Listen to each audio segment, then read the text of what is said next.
Video aksi bullying yang dilakukan 3 orang siswa terhadap siswi berkebutuhan khusus di Purworejo, Jawa Tengah.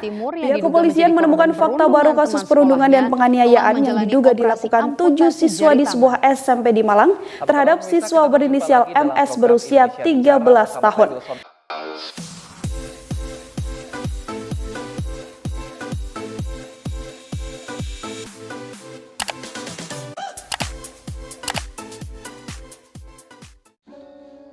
Assalamualaikum warahmatullahi wabarakatuh.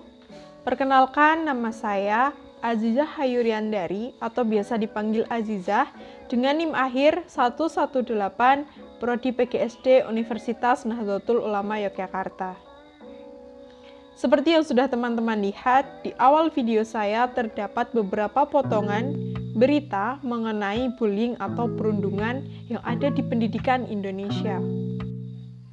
Bullying atau perundungan merupakan perilaku yang tidak mengenakan, baik secara verbal, fisik, maupun sosial, yang mengakibatkan seseorang merasa tidak nyaman, tertekan, depresi, sakit hati, bahkan hingga mengakibatkan bunuh diri.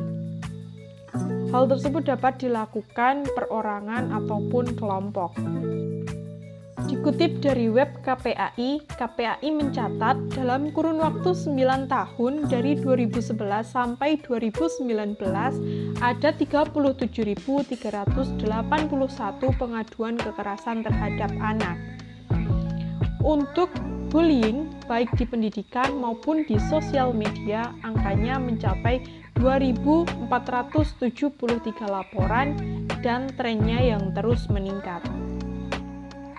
Sebagai contoh, dilansir dari CNN Indonesia, MS 13 tahun, siswa SMPN 16 Kota Malang yang jari tengahnya harus diamputasi. Terkait kasus tersebut, Polresta Malang Kota telah melakukan pemeriksaan terhadap 3 orang saksi dan 7 murid terduga pelaku kekerasan. Saksi dan terduga merupakan pelajar SMPN 16 Kota Malang. Hal tersebut mengakibatkan KPAI harus turun tangan. Bentuk perundungan yang dilakukan berupa korban diangkat bersama-sama, kemudian dijatuhkan, selanjutnya diduduki dan diinjak tangannya. Selain itu, korban juga mengaku kerap jarinya terjepit ikat pinggangnya sendiri. Tindakan tersebut menurut para pelaku bersifat candaan dan tidak bermaksud untuk menganiaya. Menurut Komisioner KPAI bidang pendidikan, sekolah tersebut diduga tidak memiliki sistem pengaduan sehingga kasus perundungan semacam itu tidak dilaporkan oleh pihak korban. Bahkan Dinas Pendidikan juga tidak menerima laporan dari sekolah tersebut.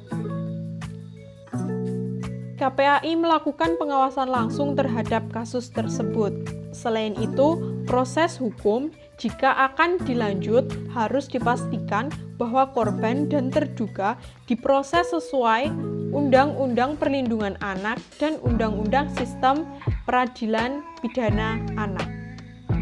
Baik, dari contoh kasus di atas, menurut saya ada beberapa hal yang hilang dan mulai dilupakan di dalam dunia pendidikan.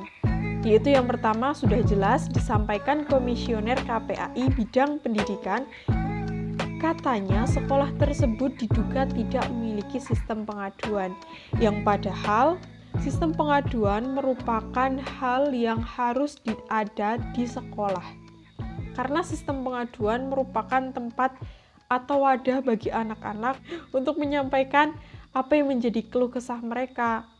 Misal, mereka mendapat tindakan yang kurang baik dari temannya atau dari pihak pendidik, itu bisa mereka sampaikan di sistem pengaduan itu. Lalu, bagaimana kalau sekolah tanpa sistem pengaduan? Bagaimana cara sekolah mengatasi bahwa misal ada hal-hal yang tidak diinginkan terjadi dalam lingkup sekolah tersebut? Tentu saja, hal tersebut akan mempersulit sekolah untuk mencari jalan bagaimana masalah tersebut bisa diselesaikan. Yang kedua yaitu hilangnya atau lunturnya landasan sosiologi pendidikan. Karena sosiologi sendiri adalah ilmu pengetahuan tentang cara berteman, berkawan, dan bersahabat yang baik. Dari kasus yang sudah saya sampaikan tadi, anak-anak belum tahu membedakan mana yang boleh dan mana yang tidak di dalam sebuah pertemanan. Tadi juga disampaikan bahwa para pelaku tidak berniat untuk mencelakai si korban. Tapi kembali lagi bahwa anak ternyata belum tahu batasan mana yang boleh dan mana yang tidak boleh dalam sebuah pertemanan. Apakah itu dapat membahayakan temannya atau tidak? Ternyata anak belum mengetahui, maka sosiologi pendidikan ini sangat diperlukan. Sosiologi juga mempunyai peranan yang penting dalam dunia pendidikan. Terdapat 4 peranan sosiologi dalam pendidikan, yaitu yang pertama, imitasi, meniru, baik atau buruk yang dilihat dari lingkungannya. Sifat anak dalam umur segitu adalah meniru, baik atau buruk. Mereka tidak tahu, yang mereka tahu adalah mereka meniru. Kekerasan tersebut bisa saja dimulai dari kebiasaan anak. Dia terbiasa melihat kekerasan-kekerasan karena anak tersebut tidak diajari bagaimana cara menyelesaikan masalah dengan cara baik-baik. Karena mereka berpikir bahwa perkelahian adalah solusi dalam memecahkan sebuah masalah. Kemudian sugesti atau arahan. Jadi peranan sosiologi ini adalah untuk mengarahkan anak supaya tidak melakukan hal-hal yang tidak sepantasnya untuk dia lakukan. Kemudian ada identifikasi. Mensosialisasikan lewat identifikasi, berusaha menyamakan dirinya dengan orang lain.